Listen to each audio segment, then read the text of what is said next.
So I had my first surgery, I think I was 5 maybe. It's just a scary thing to have to face. And they went in and thought they could fix it, but they just made it worse.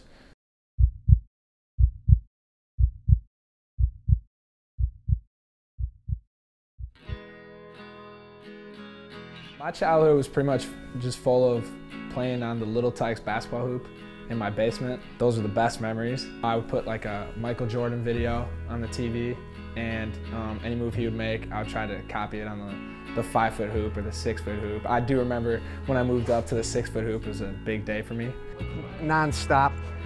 You just knew he was going to be a basketball player. Josh was a pain in the butt as a kid, just like he is now, but no, he was always very focused from very early in his life. I mean, I tried some other sports when I was little, soccer and football and baseball. I stopped because I knew they weren't for me. From the time I could start playing, it was just basketball, basketball, basketball. I think he was around 5 or 6, and he went over after dinner and he sat down on the couch, and we kind of looked at him and we're like, "What's the matter?" And he goes, "My heart's going fast." You run over and you check the pulse, and it was beating out of his chest. The flu was going through the house, and I felt like, you know, maybe I might have the flu. My mom cooked some dinner. I remember we had pork chops and broccoli, and after the meal, I just felt bad. Threw him in a car, took him to the ER. As soon as we brought him in, doctors just converged on him. My heart, I could feel it pounding in my chest. Because he had an EKG going, they were able to identify what the condition was right away, which was this supraventricular tachycardia. It's basically, you have like an extra electrical passageway.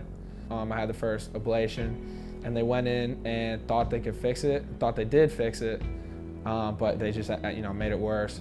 And so I had to have a second surgery probably a year later. We went to the best people in the world, told them at the time, I said, "I know you're going to think this is stupid, but I said, this kid's going to be a basketball star." I said, "Maybe a pro." I said, "You need to fix this."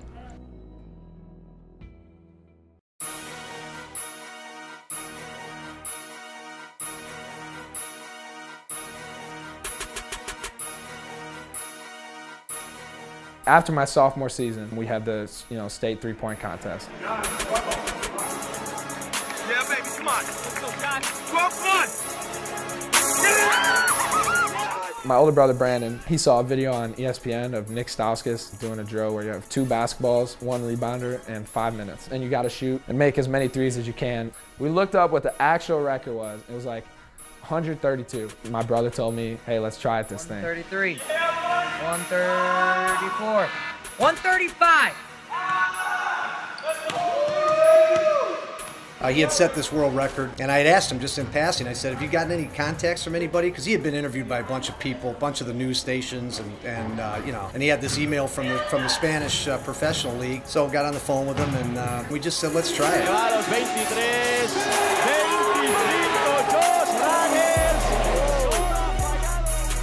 Jon Ruggles se ha vuelto a imponer en el concurso de triples plátano de Canarias que se ha celebrado en el As far as college plans, they are kind of off on the horizon, but have you got any interest from any prospective colleges that see how you can shoot the three-pointer and say, "Hey, we need a guy like this on our roster"? I've gotten some interest from Division II schools and NAIA schools. Okay. Multiple players on my AAU team have gotten a lot of interest also. Some have offers, so that helps me get in front of college coaches as well.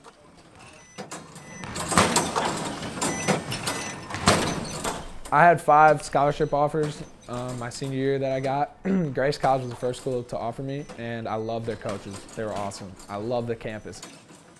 For me, it was just, I just realized it wasn't the right fit, I guess. And so it came down to either Loras or Aurora. I was sitting there with Matt Dacey at my house, and he said, let's just flip a coin, and whatever it lands on, that's where you go. And so I flipped a coin, and it landed on Loras. And I was, we did it as a joke, but I was like, let's do it. Called up Coach Martin, told him I was coming, and, haven't looked back. It was the best decision of my life. I love it here. The minute you knew that his recruitment was open through his brother or his dad and going through that, I was like, I just want to talk to him. Because at the end of the day, we want what's best for Josh. I've had a relationship with him and his family for a while, and if they think that Loras and playing for me and my staff here at Loras is a good fit, then we want him.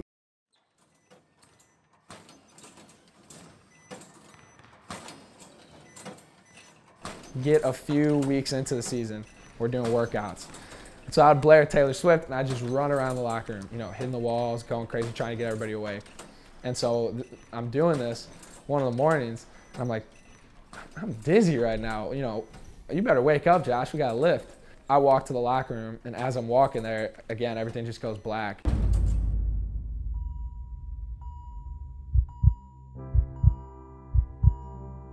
Drove to Mayo, and they checked everything out and found out that I had something called myocarditis, which is basically like I think it's the middle layer of my heart was swollen. And so what that meant was that if you had an irregular rhythm with the myocarditis, it could like spark a heart attack, basically, or heart failure. I had to sit out for 4 months, and I couldn't walk upstairs, I couldn't shoot, I couldn't walk up the hills here. I had to go real slow through everything because I couldn't elevate my heart rate. Going from thinking I made a great move, I'm coming here to have a great season, to being told you might not ever be able to play basketball again was something that I was not prepared for. It's kind of scary. Anytime he plays basketball, like it could be like his last game. That could have killed him. That was, in fact, that's I think the second biggest heart-related killer of athletes. Both my parents were like, well, even if you do get cleared, maybe you shouldn't play anymore. You know, is it worth the risk of dropping down on the court? Yes, it is worth the risk to me. And I went back 2 months later, and they officially cleared me.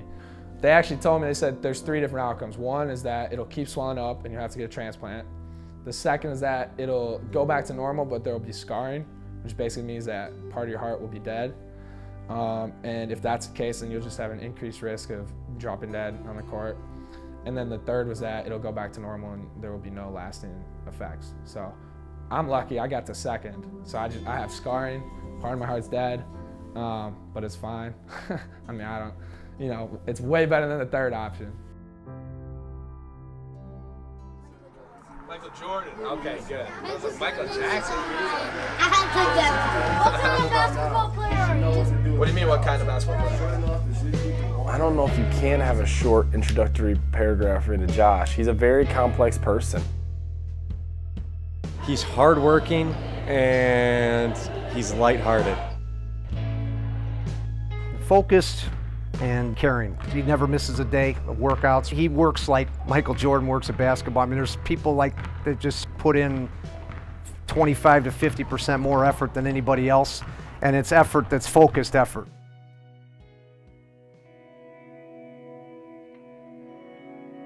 The reason I wear number 20 is because of my buddy who's got a really rare form of cancer, and seeing that is something that keeps me going, knowing how lucky I am to be able to play. No matter where you're at in life, there's always somebody who would give something to be in your situation. It changes everything, not just for yourself, but for others too. Play for them, be positive for them, give it your all for them.